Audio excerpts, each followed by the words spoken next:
Our second plenary session for the day is Gender-Based Violence, a National and International Perspective. This is sponsored by the IPPF Humanitarian Program and organized by the SLMA. The IPPF Humanitarian Arm funds the SPRINT project in FPA. Under the SPRINT project, GBV activities include the SGB Community Awareness Program, SGB Service Provider Mapping and Strengthening, GBV Service Position in Emergencies. Today we will explore understanding the prevalence and diverse forms of GBV, from intimate partner violence to systemic abuse, discuss promising regional interventions being implemented to address GBV, understand the crucial role of healthcare providers in identifying, treating and preventing GBV, and fourthly, promote multi-sectoral collaboration. To lead this insightful discussion, we are honored to introduce ST moderator, Dr. Lahiru Kodituakku. Dr. Lahiru is a public health professional with a special interest in public health emergency management. He is currently employed at National Dengue Control Unit, Ministry of Health in Sri Lanka. In his previous capacity as a humanitarian response manager at the UNFPA, he and his team was instrumental in delivering life-saving sexual and reproductive health and prevention of gender-based violence services to marginalized populations across Sri Lanka. He also serves as the chairperson, Strategy and Policy Committee of the FPA and honorary secretary of the SLMA. Please give a round of applause to welcome Dr. Lahiru to the stage.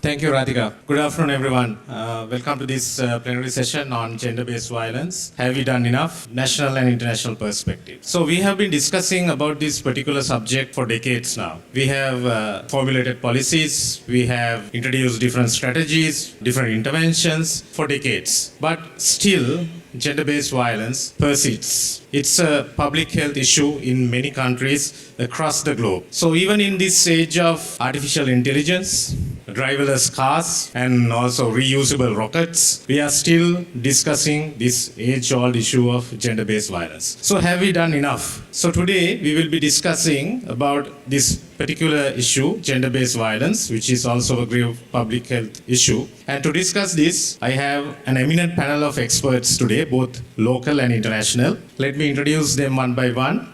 We have Dr. Kalpana Apte, CEO of Family Planning Association of India. She's a prominent lead in sexual and reproductive health and also reproductive health rights. Dr. Apte's work involves policy advocacy and implementing large-scale SRHR services across India. And also she's expert in quality of care, contraceptive technology, and also expanding contraceptive options like implants and injectables. Madam, it's an honor to have you here. We will start our discussion with a global perspective. As I have discussed earlier, this has been a global public health issue for several decades. And also especially in the region where we live in, the Southeast Asia, I think we have the prevalence of gender-based violence in Southeast Asia is more than the global average. It's always good to discuss what is the burden of based violence globally, as well as what is the burden of gender-based violence in Southeast Asia. To discuss this, I would like to invite Dr. Kalpana Apte. Madam, you can have the podium and you can present your findings. We will limit the presentation for 7 minutes due to time constraints. Over to you, Madam.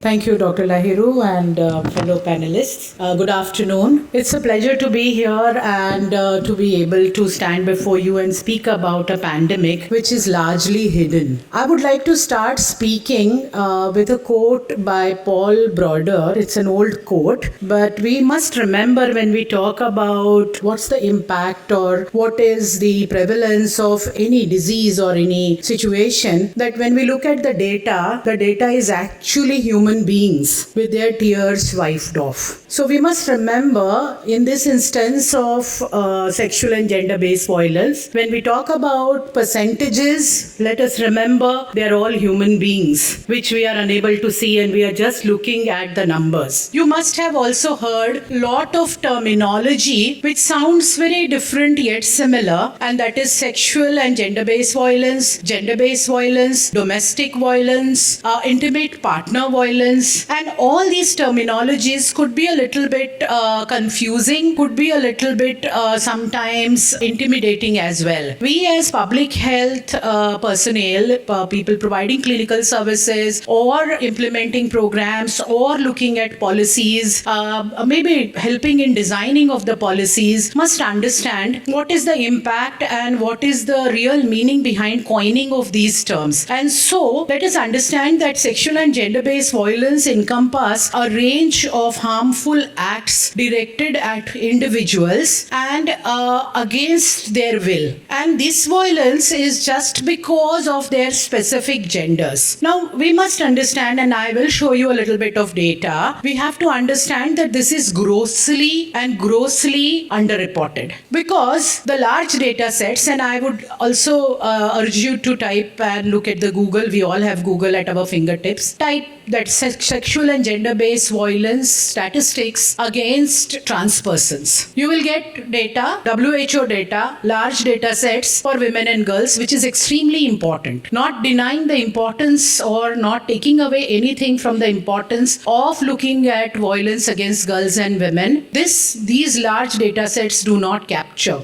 the full spectrum of the concept of a gender-based violence. I know that anecdotes, data is not a plural for anecdotes, but anecdotal evidence is important. I'm not a researcher, so with all due apologies to researcher, I think anecdotes really share where and what is happening in the community. And we know that the violence against trans persons is manifold more. They face much deeper, much cruel, and much more perpetuated sexual and gender-based violence. So let's look at the data set that is there, that is validated, verified, and then we will look at what is not available and what must be available. IPPF uses the terminology of sexual and gender-based violence because we would like to emphasize and underline again and again that the sexual nature of SGBV is a pandemic which is centuries old pandemic which goes on and on without being abated, and Dr. Lahiru has said that rightly in the beginning itself. There are multiple forms of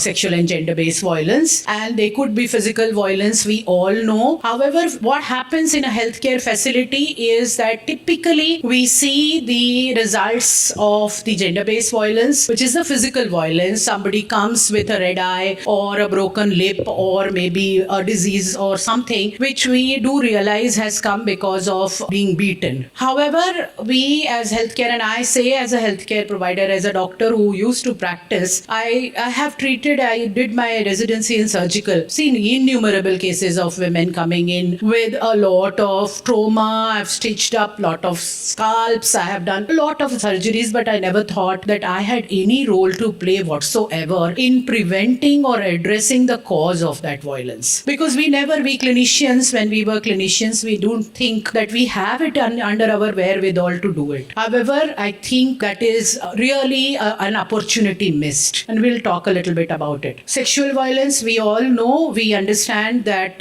rape is something that we all understand, but there are subtle forms of sexual violence also. We have read a lot of literature in recent times which has become very popular, which is of sexual nature in which sadomasochism is really celebrated or even understood well. But we have to understand that sadomasochism, only if it is in pairs, is something that is acceptable to both the partners, unless coercion is actually violence of whatever forms. And we as healthcare providers, policy makers, advocates must understand these subtle differences. Emotional and psychological violence, let's understand shouting, yelling, degrading, emotionally abusing, these are all forms of violence, and they directly impact the mental health of a person, the productivity, and it undermines the self-worth, and that is one of the most insidious form of violence which women and trans people constantly face in their lives. Socioeconomic violence could be because they are women, they should be paid less. They should not be an opportunity to give them a job, may not be taken because you will become pregnant and go away. You are a trans person, so you probably will not be able to do a good job. You are confused about yourself. What job can you do? These are all subtle and very insidious biases which actually are part of violence. And of course, harmful traditional practices. We are all aware that female genital mutilation, child marriages, and many other other cultural forms which have been accepted, sometimes abolished, are part of gender-based violence. Let me also share one very important form of violence, which is the intimate partner violence. It's very horrific to sit and ponder that in the place which is supposed to be the safest for any individual, that is their homes, people are, particularly women and trans persons, face the highest forms of violence. The intimate partner, and it's also very unfortunate that in many cultures and even legally in many countries, sexual violence by intimate partner, male partner, is not even understood to be illegal. It's accepted, culturally accepted. The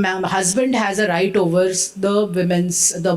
his wife's body, and there's nothing that she can do about it. Marital rape in India, still we are struggling to see that it should be part of, and there is a movement. But I'm aware that there are a lot of countries where this is also the reality. It's very normal because it is upheld by the regressive laws, and particularly about women, we must understand that women, when it is in patriarchal societies, when it is understood that woman is actually to perpetuate the family line, then how dare she say no, because sex is for not only for pleasure, but it's also to perpetuate the family line. So in those kind of setups, in those kind of cultural norms, it takes a very, very insidious and a serious kind of scale. Causes we all know, I don't need to really dwell on this slide. There is a lack of protective laws, harmful gender norms and stereotypes, and we must understand that we must not think of gender binary when we are thinking of gender. Unfortunately, at scale, country level, global level, we end up with only binary. We end up by measuring only binary, only women, which is important. I am not underlining the feminist approach, shattering the patriarchal norms, of course, but we must understand that gender is a flowing concept, and everybody should be free from this SGBV. Must understand that now humanitarian crises are now on the increasing. I know I'm just finishing in 1 minute. Apologies.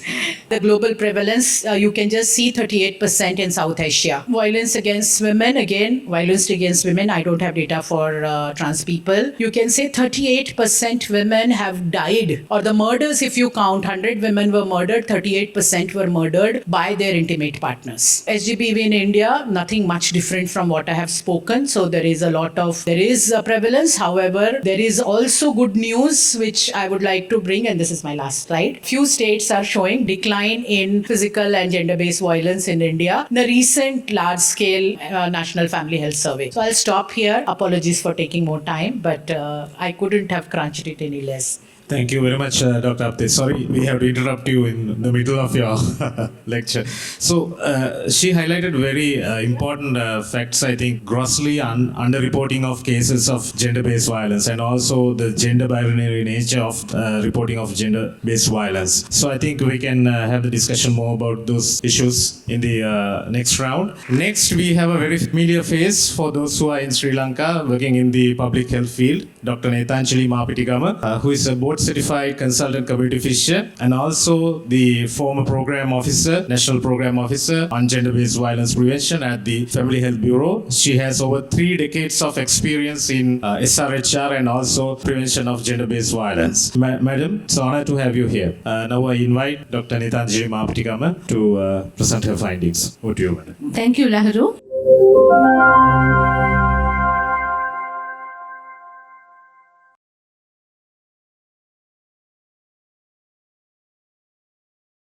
Good afternoon, everyone. Firstly, I would like to thank the Family Planning Association of Sri Lanka conference. My task today is to talk about the burden of GBV and health sector response to GBV in Sri Lanka. So, if we talk about the burden of GBV in Sri Lanka, we look at some research done in our country. A community-based survey done in 2007 conducted in one of our provinces found a lifetime prevalence of 34.4%. This is similar to the prevalence identified by the WHO multi-country study, which was done in 2004 with 24,000 women around 10 countries. Another study, that is the demographic health survey done in 2016 in our country, found a current prevalence of 17%. Another study done in 2 of our districts among pregnant women, the ever abuse prevalence was 38.6% and the current abuse was 15.9%. Another study done in the whole country, which was called the Women's Wellbeing Survey, which was done in 2019,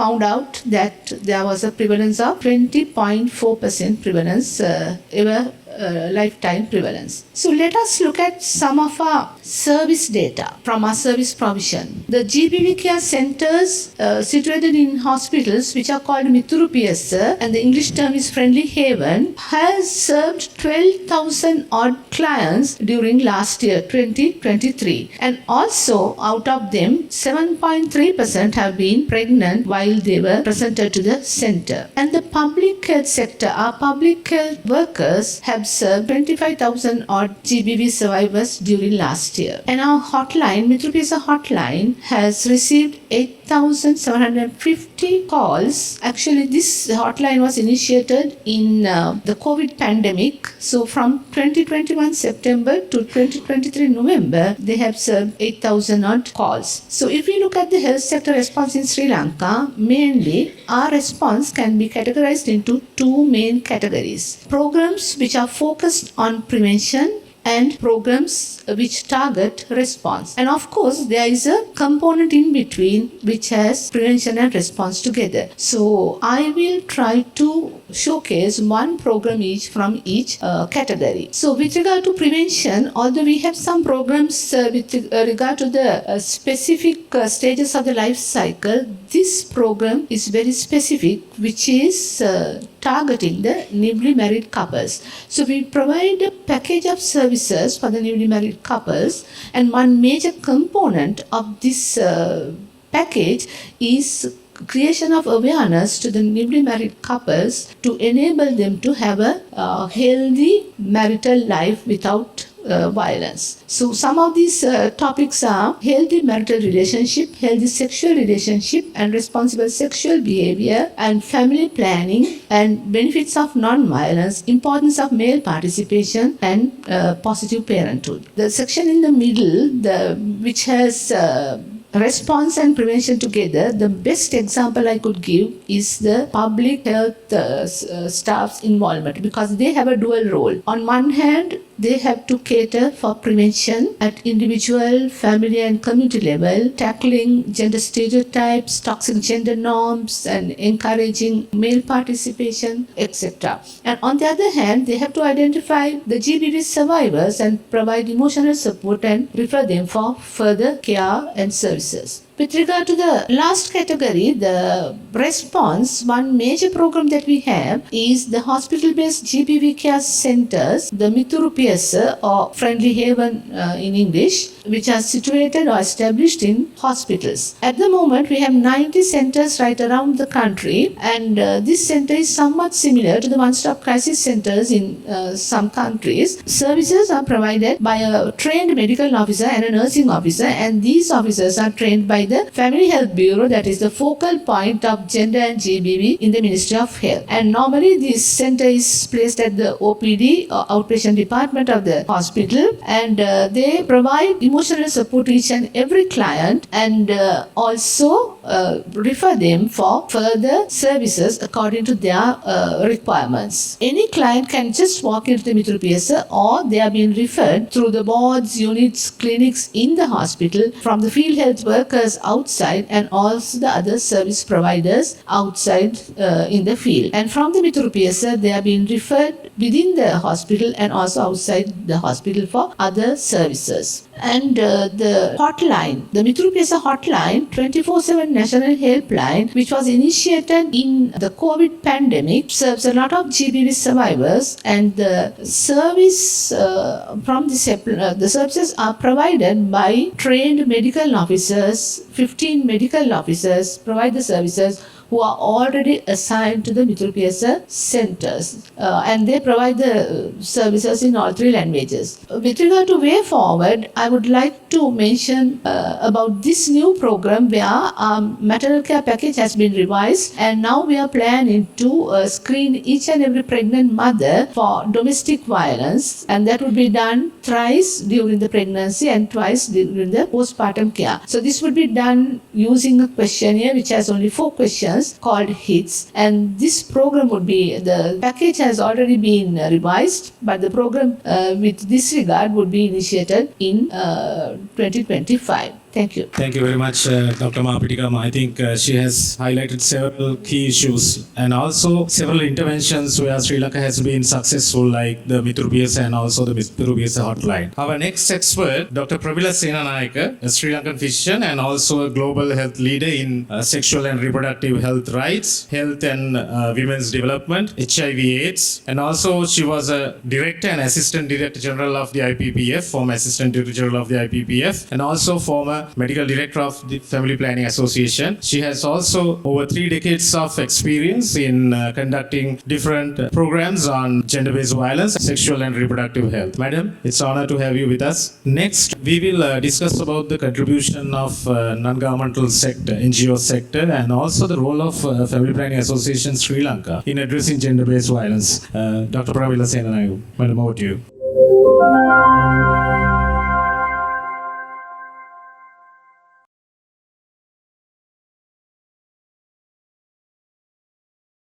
Thank you very much, Lahiru. In spite of all that's been done on gender-based violence, it is reaching pandemic proportions in our country and around the world. Just a quick anecdote. My sister, who lives in New York, had a helper from Sri Lanka, a lovely Sri Lankan girl, stayed with her for 7 years, came back to Sri Lanka and married her long-time boyfriend. After they got married, I met her about 3 years later. And I said, Vinita, how is marriage? She said, Madam, it's fantastic. I don't get beaten by Lalit. Now, basically, the expectation of any village girl who gets married in most parts of our country, I think, gets a ring, has a wedding ceremony, and expects to be beaten up by her spouse. So when she said, I'm not beaten by my husband, I was really shocked. So that's where we start off. Okay, the Family Planning Association, as you all have heard, is a major organization in this country, a non-governmental organization, and we have been in the forefront of work in all aspects of sexual and reproductive health, and of course, specifically, we have a lot of work that we have carried out in the area of gender-based violence. We believe it's a basic human right that everybody has gender equity. Our objectives in this program are mainly prevention. I think we believe as community physicians that prevention is the norm, but if we can't, then survivor-centered support has been our aim. We have advocacy and mitigation, education and awareness creation. We have developed IEC materials. We have addressed the needs of the survivors. We maintain strict confidentiality. We have survivor-centered approaches, capacity building, and research. And we develop preventive mechanisms to safeguard survivors and the clients. Our outreach program has done an enormous amount of work in this area. We have service delivery points scattered around the country. And again, our programs are very much survivor-centered. Confidentiality is vital. People who come to us must know that what they tell us is strictly private and nobody would get to know, including the perpetrators, of course. Safety, non-discrimination, and respect is our areas that we are very concerned about. We provide counseling and psychosexual support, telecounseling and hotline support, training and awareness of the programs for both survivors, for the clients, and also for the providers. We export in the export processing areas, we have programs, and we also have programs in TS states. Peer education programs, training of health workers, capacity building are all part of our work. We work with male participation also because I think it's very important not only to talk to the perpetrators but to talk to men as well. And we also have developed street level dramas, especially in the export processing zones, to get our message across in the best possible way. Our advocacy interventions are many. We partner with, for example, organizations like Women in Need. We can't do it alone. We are an NGO, a very prominent one, but we have to work in partnership. We as NGOs try to work with other NGOs, but also we work with government sector, the education and health sector, etc. We have developed SOPs on STB and screening, training of staff, IC materials, and we also have been part of a 2-day conference that has been organized by Women in Need. We also work with Equit Sri Lankan Trust. We have worked with them in 4 province levels meetings and a central meeting. Participants have included members of the Ministries of Health and Education, the police, the military personnel, psychiatrists, and members of the LGBTIQ community. We have also worked very closely with Yawuna Piyasa and Mithuri Piyasa. Mithuri Piyasa, I think you heard Doctor outlining very carefully, so I won't go into that, but they are a hospital-based program in the Jayawardhanapura Hospital, and they provide a lot of the things that governments sometimes are unable to provide. Yawuna Piyasa is the youth arm, and that's part of the Family Health Bureau. And the main thing is to train young people in getting to know their bodies, in partnerships, and about relationships. Our outreach programs are many. We strengthen referral pathways and support networks for survivors. There's a booklet called For First Responders that highlight referral pathways. We map out service providers in an emergency. There are community awareness programs and engagement programs for disaster-prone districts. In disaster-prone situations, we find that GBV is even in a higher situation or much more rampant. And the fundamental training for FPA counsellors and staff is carried out in these situations. That's all I have to share with you about the Family Planning Association of Sri Lanka. There are many of our colleagues around, and I'm sure any of them will be able to answer questions, but I'll be very happy to be here too to talk to you. Thank you. Thank you very much, ma'am.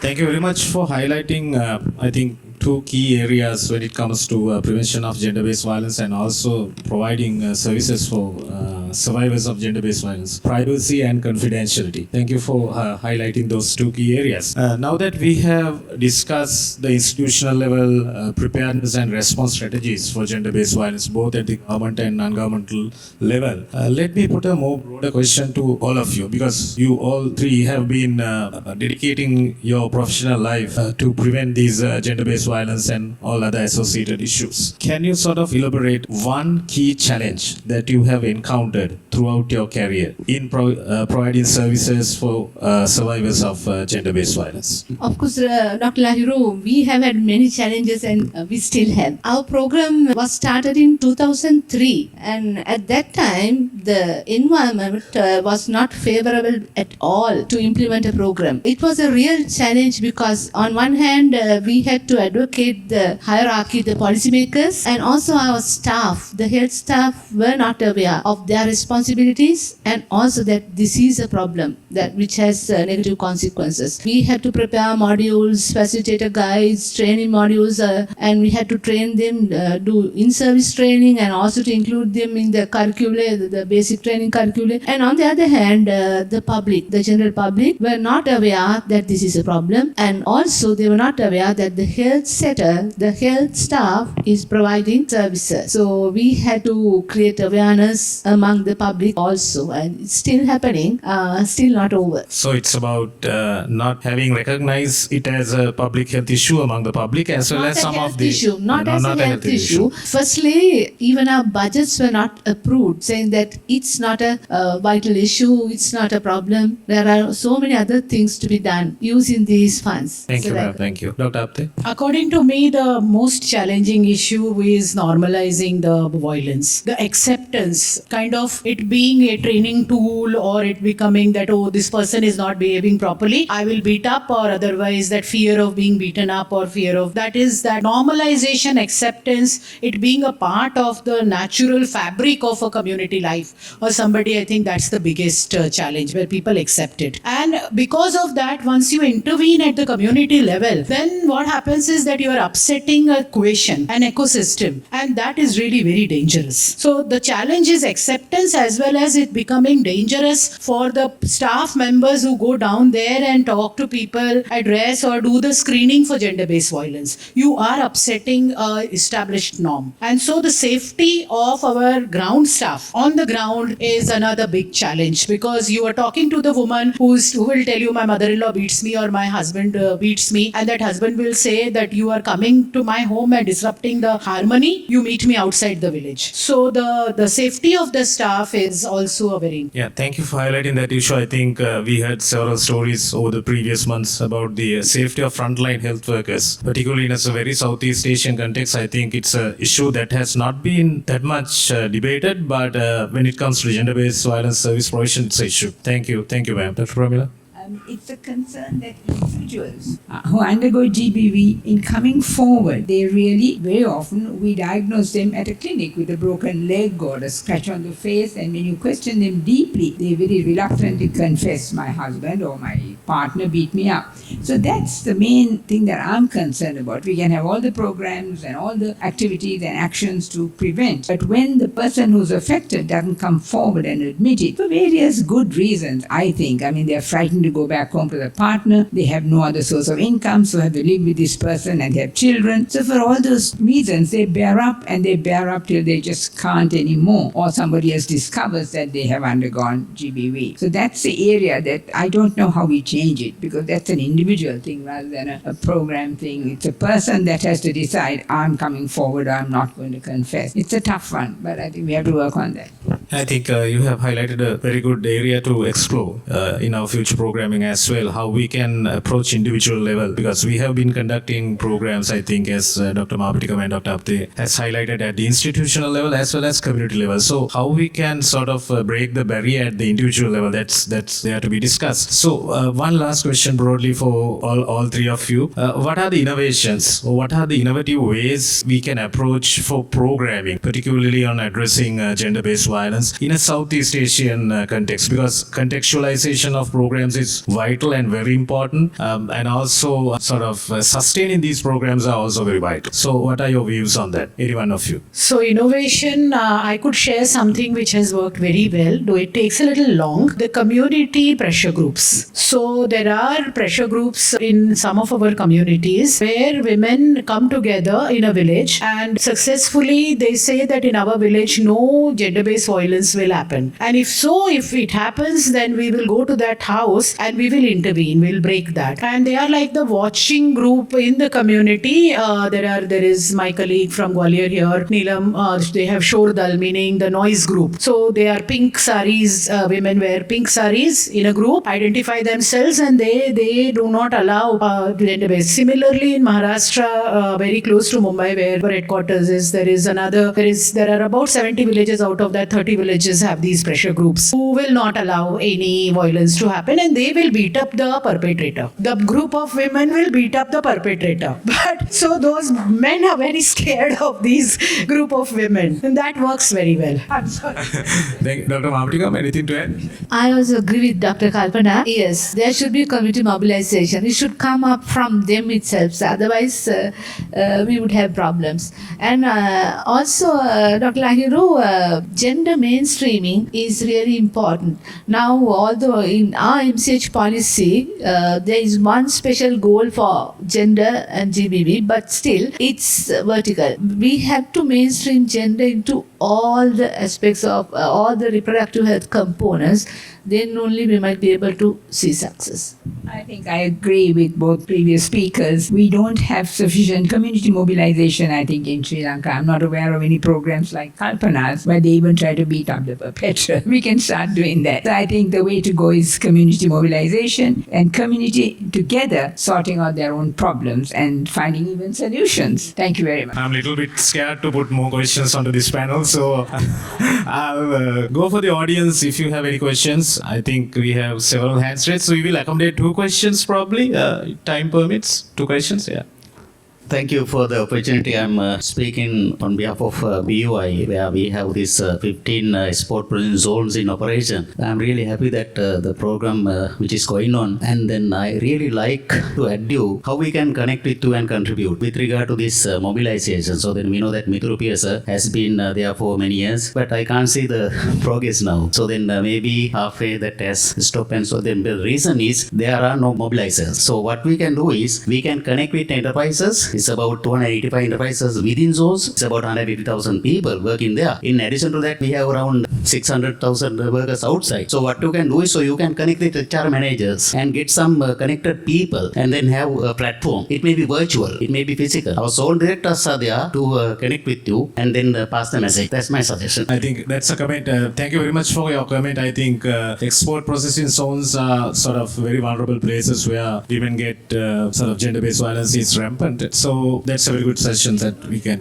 Over to the next. Yes, Yes, ma'am. thank you. Thank you very much. This is Meenakshi Rai from Bhutan, and I'm working as a program and service director at Renew, and that's the acronym for Respect, Educate, Nurture, Empower Women. And our mandate is, of course, addressing gender-based violence, including domestic violence. Intimate partner violence is something that we work very closely with, like the thing. So there's a lot of questions here. Just want to share with you all, like, you're talking about the community mobilization, which is very much part of us. And you'll see the posters outside. That's what we got here today. Not saying that we are very successful, but that's where we are going towards, mobilizing. Very important to have action groups at the grassroots. And then what I want to introduce here, coming from that background, working with domestic violence, and Renew celebrated 20 years of its experience working with violence in Bhutan. And I don't know if you all are aware of or are familiar with something called Consensus Building Initiative. That's what we have come up with now. Because just heard, like, we know women coming and beating men. I think it's not the reason, not the solution. Because we really go into depth. It is sometimes a perpetrator, the so-called perpetrator, could be a victim when, maybe at the childhood, maybe that person must have had some experiences, and that's how I never got to unlearn what the habits. So that's what we also think. So we become very careful now as to call somebody perpetrator. So Consensus Building Initiative, we have the 3 conversations: difficult conversations, feeling conversations, we have what happened conversation, we have identity conversations. So we talk about through these 3 conversations now. So we have laws, very strict laws. Domestic Violence Prevention Act. Severe cursing, if it's a sexual violence, where straight, no space for them to talk, no dialogue. 113, that's police. Straight. Perpetrator versus the victim. When it comes to where, there's an argument, there's a conflict in husband and wife, very difficult for a victim to come and say that I want a justice. Very difficult when she wants it, but practically in reality, it's very difficult. That's what we saw. So what we do is now Consensus Building Initiative. If it's not severe, we work with police. Police will do a lot of they'll see that there are a series of criteria that has to fulfill before this person can go for consensus building. So we do a lot of and here we do not consider both of them. Both of them are. There's no perpetrator between 2. We say both of them are having problem. So they are now coming to talk about it. Let's clear communication and let's see how we can solve their communication amicably. So we have come up with some solution as far as how to address gender-based violence. A lot of sensitization, a lot of education, awareness, research, evidence-based report is something that we really have to work towards. And it is very difficult, but not impossible. Not impossible, it's possible. So we are trying to tread on that path now. Thank you very much. Thank you very much. Thank you, ma'am. Thank you for sort of enlightening us about some of the regional programs that they. Yes, please. Thank you, Meenakshi. I think that was really very nice. A follow-up to the victim and perpetrator conversation which I just had. But I completely agree with you that we shouldn't really, violence cannot be an answer to violence. Completely understandable. And I think the only thing I see that there is so much angst and the pendulum has really swung so far amongst women that they have been suppressed for so long and for centuries that now that anger, that angst, that kind of, retaliation is become part of when they think they can, it becomes. And I think I agree with you completely that violence can't be the answer to violence. Beating the perpetrator will definitely not bring us the closure to this vicious cycle. However, this is what the community, community, working with the community is never easy, but this is what is the reality which I have shared with you, but completely accepted that violence cannot be answer to another set of violence, Thank you. Thank you, ma'am. Unfortunately, we are running out of time, so we have to conclude the session. Thank you very much for our expert panel, all eminent persons in this sphere. I think you have highlighted how we have to sort of move forward from the institutional preparedness and response to community preparedness response, and at the very individual level with community peer groups as also individual action on gender-based violence. Let me thank you again on behalf of Family Planning Association and also Sri Lanka Medical Association, and thank you for the audience. I know that I am standing in between a very delicious lunch. Thank you very much and enjoy your lunch. Thank you. Thank you very much for the insightful session. Let's give a round of applause to the panel.